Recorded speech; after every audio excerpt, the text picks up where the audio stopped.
speaking of, because they're in SC East with the other team that we have on this other side, the Florida Gators, and I don't have as much to talk about as you did for the Seminoles because we're going to suck again this year. But there is light at the end of the tunnel because I do like what Billy Napier is doing as far as recruiting. He came into Florida with the moniker of he's really a stellar recruiter. We have to find out how good of a coach he is and if he could put a staff around him. And I think we're still wondering about that, to be honest. Yeah. But as far as the recruiting, I mean, these are some of the best recruiting classes that we've seen, especially this year coming, next year, that we've seen in a very long time, since Tebow days, actually. And it does beg the question, what is he selling?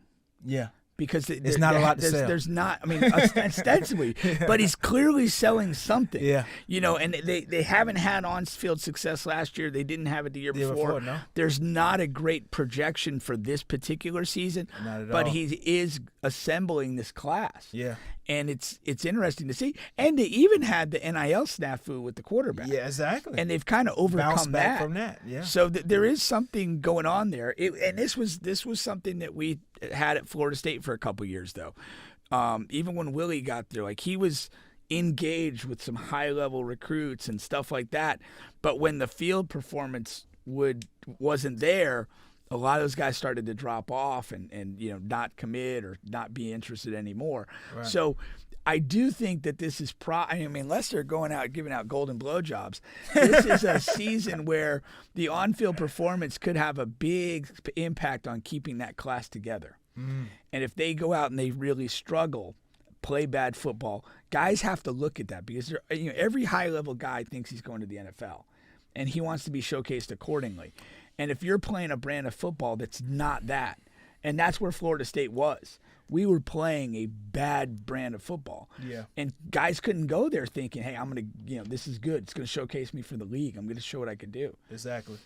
So that's the danger of Florida. They have to play well enough that those recruits can see the future. So, and I wanted to make sure I had his name right because I knew his first name, DJ. So when you're asking what is he selling, so apparently the five-star quarterback that we have coming in next year, DJ Lagway, he's getting a lot of these guys, especially the skill guys, offensive guys. He's selling them. He's getting that's always that's always the college but football it hasn't recruiting. been with that. It hasn't been like that for the Florida Gators. This is the first time I've seen But that. the model for recruiting is you land a quarterback early in your class that's high caliber, and he actually becomes like your chief recruiter. Yeah, because he's the guy that's at all these 7-on-7s and this and that and buddying up to the receivers. And we had a situation under Willie where we had a quarterback named Sam Howell who was connected to committed to us for a long time, and he had guys that one of the guys he was very close with was George Pickens with the Steelers now, who's went to Georgia, a hell of a player. But at the last minute, Howell flipped to Carolina. We didn't even get a quarterback at all that class, and then he had a good Carolina career, and he's actually, I think, might be in the mix for the starting job in Washington this year in the NFL. So that's the model. You get the high quarterback, you get an early commitment, and then he recruits for you. exactly. But That's still teenagers recruiting teenagers. There's got to be some substance somewhere. Yeah. I don't know if they've got super great NIL stuff. I don't know. What they got lined up, but that's definitely a piece. I'm not discarding that, but there's got to be something else. Got to be something that they're doing. I'm sure they're throwing around X amount of money. And Napier, although he came from, I believe, Louisiana, Louisiana. He was on the staff at Clemson, on the staff at Alabama, and Clemson was Clemson at their peak, and Alabama, we know what they are. So he knows what a top level program looks like. Yeah, and understands that. So. There's you do have that, and we're bringing out. I'm concerned. I'd much rather you guys have the Gator equivalent of Mario Cristobal at the helm of your program. Man. Talk about jackasses.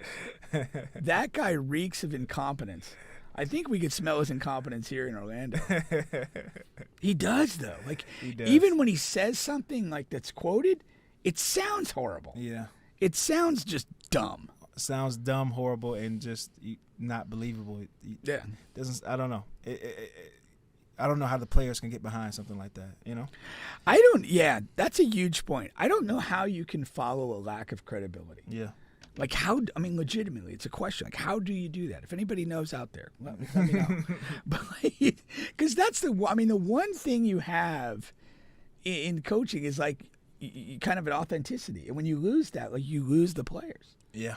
That there's just no way they're gonna play for you, care, give a damn, buy in, whatever you want to call the term. Exactly. All righty. Well, we'll move on there. But this season, the college football typically starts, a week or so, week and a half before the NFL. Well, yeah, you have week 0, which will be not this coming weekend, the week after. There'll be some limited games. But Labor Day weekend is when it really gets going. You have a lot of big matchups. We play LSU here in Orlando. I think you guys are playing Utah which is ranked. Utah's what, 14th, I think? Yeah. Something like that? Yeah. Well, they came into the Swamp last year, and you guys won when they were ranked. Well, we had the Indianapolis Colts starting quarterback. This year we have Graham Mertz from Wisconsin. So should have to look a little different, but we'll see. Could you have a lamer name?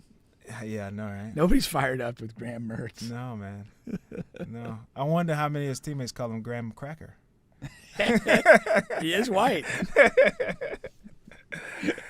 We don't endorse I that. would assume a whole bunch. Hey, if he starts missing guys out there, he starts throwing INTs. I think you just get called motherfucker.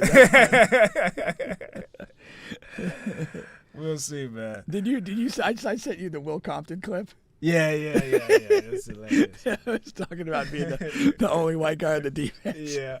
He goes when the guys notice and they're like, "Hey, Will, man, you're the only guy." Believe me, I've been aware the entire time.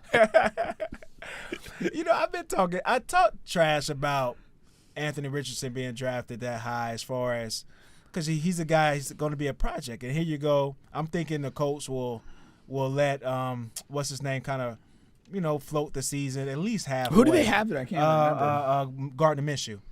He's trash. I pulled that name out of my hat. Yeah. And I thought they would let Gardner kind of play the first half of the season. They're going to be bad anyhow, especially with Taylor not really wanting to come in because of the contract stuff and not getting that extension there. Yeah. So my thing is, I thought they were going to let him sit and learn, but he's going to be the starting quarterback week 1. And he's going to be a guy who's going to make some, just like his first preseason game. A couple of his throws were like, wow, goodness gracious. Then he throws the bad pig, he overthrows a guy here. I think this is how his majority of his whole first season is going to go. He's going to have some wow stuff, but there's going to be a lot of learning. The biggest thing is that going to be how his career goes? That's the trick. Is there better than that? Because I mean, the Florida State game last year was. I talked about it at lunch with somebody today. It summed him up. Yeah. Like in the first half, he had a couple great throws. They had a couple touchdowns.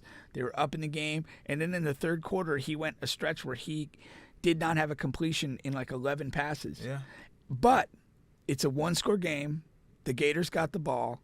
And I was petrified in the last drive. Mm-hmm. Anything he could make a marvelous throw. He could break away with a back-breaking run. Like anything could happen, And fortunately, it didn't happen against us. But yeah, but the model of being an NFL guy though is being consistent.